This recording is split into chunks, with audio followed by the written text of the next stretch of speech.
Express, an international courier service. Advani ఒకప్పుడు BJP పార్టీలో మామూలు నాయకుడిగా చేరి ఆ తర్వాత పార్టీలో మంచి పట్టు సాధించారు. అద్వానీ లేకుండా బీజేపీయే లేదన్నంతగా ఎదిగారాయన. 1980లో విశ్వ హిందూ పరిషత్, 1990లో లాల్ కృష్ణ అద్వానీ దేశమంతా పర్యటించి కరుడు కట్టిన హిందుత్వవాదిగా పేరు తెచ్చుకున్నారు. ఆ సమయంలో వాజ్పేయి అనంతరం ప్రధాని పదవి చేపట్టబోయేది అద్వానీయే అని భావించారందరూ. కానీ పార్టీలో ఒక వర్గం ఆయనను పార్టీకే అంకితం చేయాలనుకున్నారు. అదేవిధంగా అద్వానీయే తన గురువు అని చెప్పుకుంటూ వచ్చిన ఆయన శిష్యుడు మోడీ అద్వానీకి మొండి చేయి చూపించారు. ఇటు బీజేపీలో సంపన్నుల వర్గాల రాకను అద్వానీ ఎప్పటి నుంచో వ్యతిరేకించారు.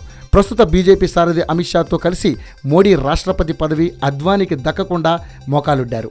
దీంతో ఇక అద్వానీ రాజకీయ జీవితం ముగిసినట్టేనా అని చెవులు కొరుక్కుంటున్నారు పార్టీ వర్గాలు. బాబ్రీ కేసును బూచిగా చూపిస్తూ ప్రధాని పదవిగా ఎదగనివ్వలేదు. ఇటు రాష్ట్రపతి పదవికి ఎంపిక చేయలేదు ప్రధాని మోడీ. దీంతో పార్టీలో అద్వానీ వర్గం మోడీ, అమిత్ షాల వైపు గుర్రుగా ఉన్నారట. కేసు వివాదంలో ఉన్నందుకు ఎవరూ ఏమీ అనలేకపోతున్నారంటున్నారు. ఏది ఏమైనా అద్వానీకే ఆ పదవి దక్కాల్సింది అని రాజకీయ విశ్లేషకులు అంటున్నారు.